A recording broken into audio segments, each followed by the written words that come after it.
Shalom Aleichem, Besem Hamasya. Selamat berjumpa kembali dalam acara ibadah kita hari ini. Mari kita membaca firman Tuhan yang diambil dari Ibrani pasal 4 ayat 15-16 yang berbunyi demikian. Sebab imam besar yang kita punya bukanlah imam besar yang tidak dapat turut merasakan kelemahan kita. Sebaliknya sama dengan kita, ia telah dicobai, hanya tidak berbuat dosa. Sebab itu, marilah kita penuh keberanian menghampiri tahta kasih karunia, supaya kita menerima rahmat dan menemukan kasih karunia untuk mendapat pertolongan kita pada waktunya. Mari kita berdoa sebelum merenungkan firman Tuhan selanjutnya. Bapa dalam surga, pada saat ini kami akan merenungkan firman-Mu. Mari Roh Kudus memberi pencerahan dan membuka hati maupun pikiran kami, supaya Engkau memberi pengertian dan kami dapat melakukan firman Tuhan dalam hidup kami, dan nama Tuhan dipermuliakan. Terpuji namamu, kami siap menyambut firman-Mu hanya di dalam nama Tuhan Yesus Kristus. Haleluya, amin. Saudara-saudara yang kasih Tuhan, apakah Anda sedang ada dalam sebuah pergumulan? Mari kita berpegang kepada firman Tuhan hari ini yang saya beri judul Pribadi yang Peduli pada Anda.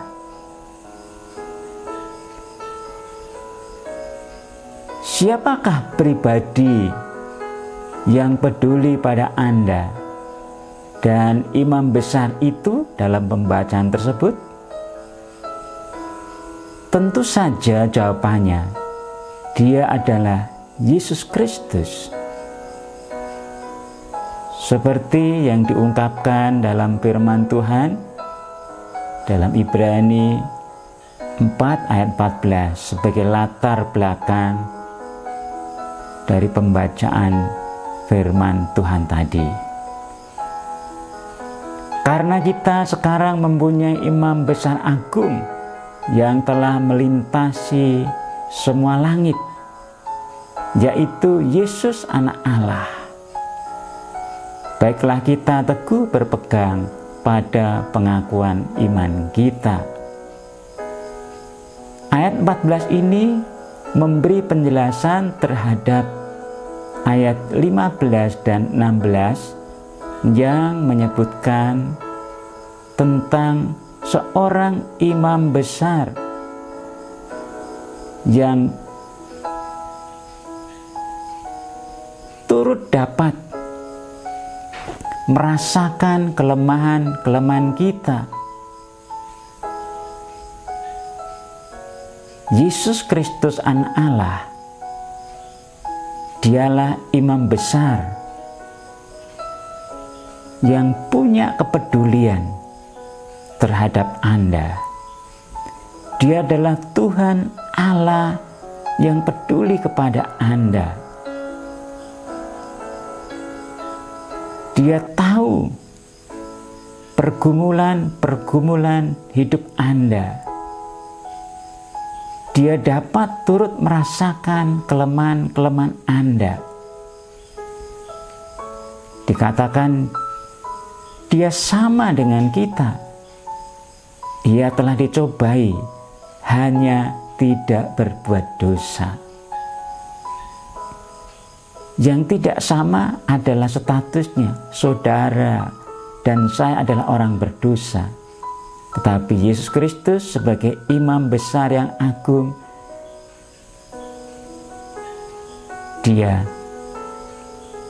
tidak berdosa.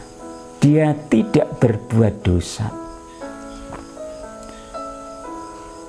Itu sebabnya Dia layak menjadi Tuhan dan Juru Selamat.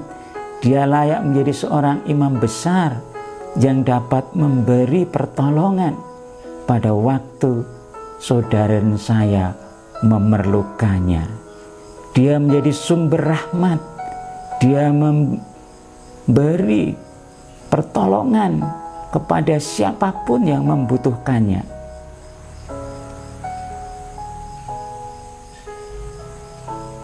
Dalam hal apa Yesus Kristus peduli kepada Anda? Yang pertama, Yesus Kristus peduli pada Anda dengan cara mati di kayu salib untuk Anda. Roma pasal 5 ayat 8 berbunyi demikian. Akan tetapi Allah menunjukkan kasih-Nya kepada kita oleh karena Kristus telah mati untuk kita ketika kita masih berdosa. Lebih-lebih karena kita sekarang telah dibenarkan oleh darah-Nya, kita pasti akan diselamatkan dari murka Allah. Sebab jikalau kita ketika masih seteru diperdamaikan dengan Allah oleh kematian Anak-Nya, lebih-lebih kita yang sekarang telah diperdamaikan pasti akan diselamatkan oleh hidup-Nya. Dan bukan hanya itu saja, kita malah bermegah dalam Allah oleh Yesus Kristus Tuhan kita, sebab oleh Dia kita telah menerima pendamaian itu. Kematian Yesus Kristus di kayu salib yang mempersembahkan darah-Nya sendiri, darah yang kudus, darah yang tak bercacat celah, darah anak domba Allah, karena Dia menunjukkan kasih-Nya kepada kita, sehingga Dia telah rela mati untuk kita orang-orang berdosa.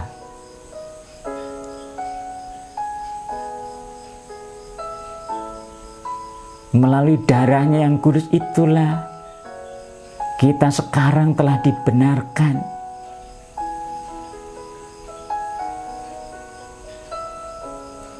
Pasti kita akan diselamatkan dari murka Allah. Bahkan ketika kita masih seteru telah diperdamaikan dengan Allah melalui kematian Yesus Kristus, maka sekarang kita yang telah diperdamaikan, pasti kita akan diselamatkan. Saudara-saudaraku yang kasih Tuhan Kristus, itulah kepedulian yang utama dari Yesus Kristus kepada Anda, kepada saudara dan saya sebagai orang berdosa.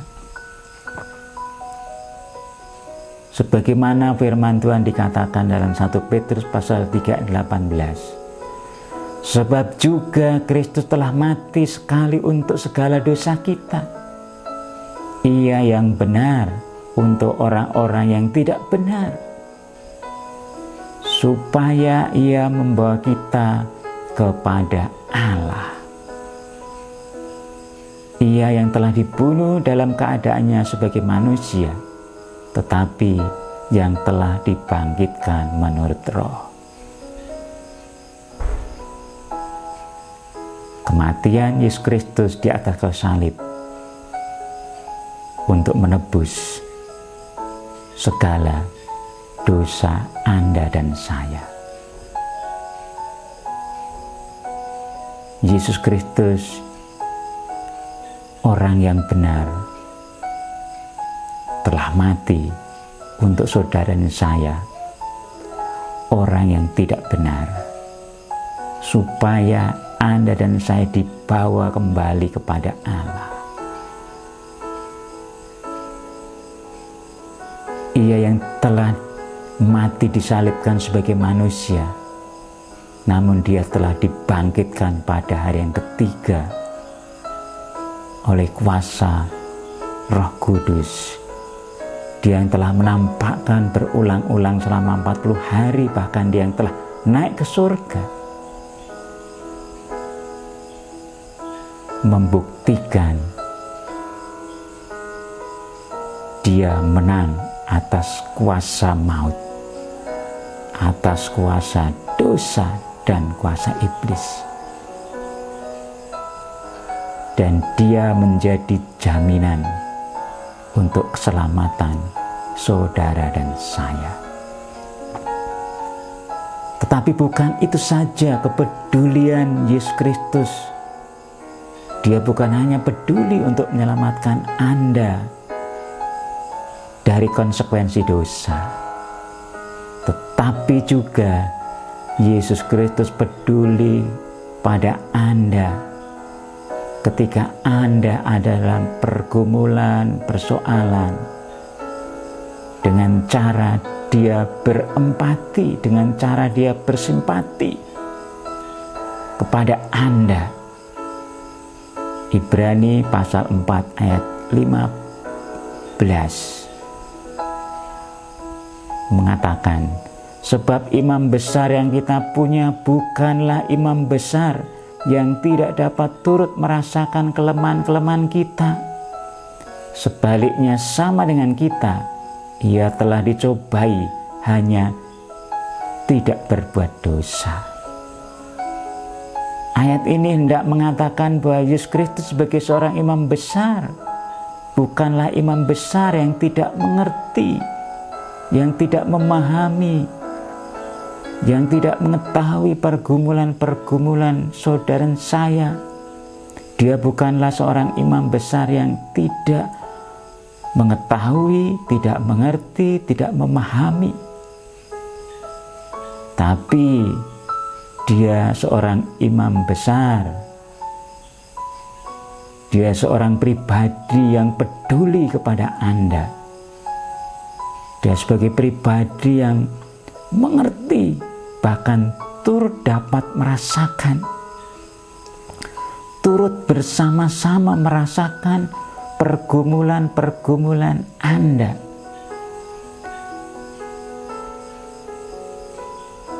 Itulah artinya bersimpati. Bersimpati berarti bersama-sama merasakan pergumulan saudara saya. Dia berempati. Dia bukan hanya bersama-sama turut merasakan pergumulan-pergumulan saudara saya, tetapi dia juga telah memikul pergumulan-pergumulan saudara saya. Dia berempati, dia mengalami pergumulan-pergumulan itu. Ia telah dicobai sama dengan saudara saya, hanya bedanya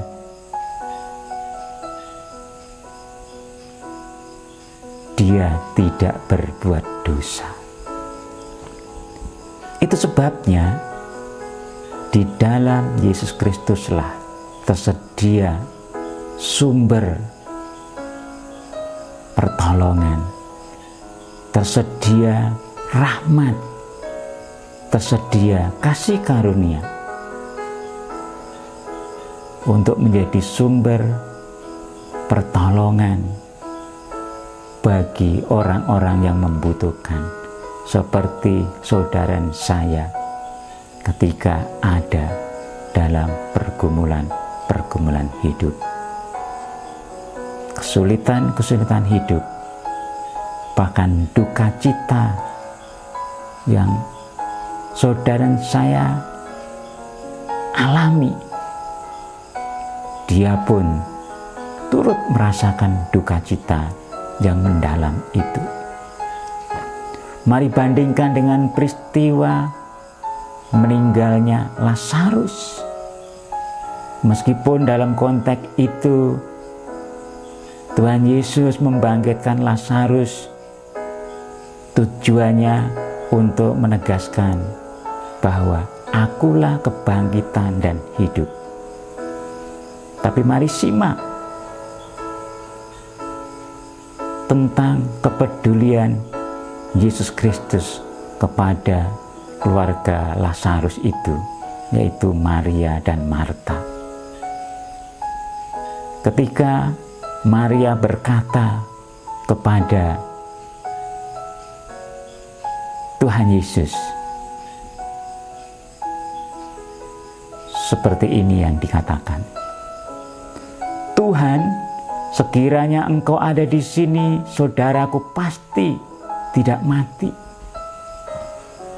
Ketika Yesus melihat Maria menangis dan juga orang-orang Yahudi yang datang bersama-sama dia, maka maskulah hatinya. Ia sangat terharu dan berkata, "Di manakah dia kamu baringkan?"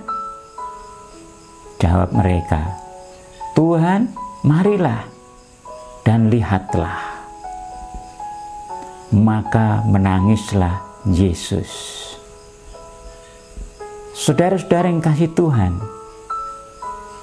ketika Yesus melihat Maria menangis dan orang-orang yang melayat menangis, dikatakan, maka masgulah hatinya, ia sangat terharu.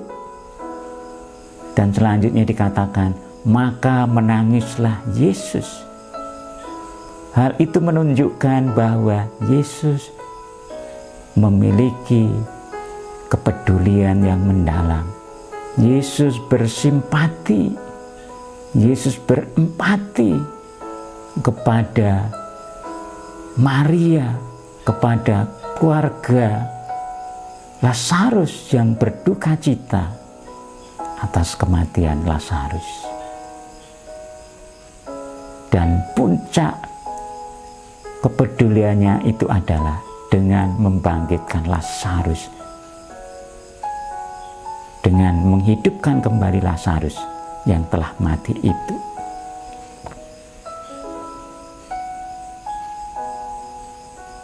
Dan dia ingin mengajar sebuah kebenaran, akulah kebangkitan dan hidup. Barang siapa percaya kepadaku, dia tidak akan mati selama-lamanya. Saudara-saudaraku yang kasih Tuhan Kristus, itulah sebabnya mari ketika saudara dan saya sedang ada dalam pergumulan, sedang ada dalam duka cita, Tuhan Yesus mengetahui pergumulanmu. Dia mengerti pergumulanmu, dia memahami pergumulanmu, dan dia peduli pada Anda.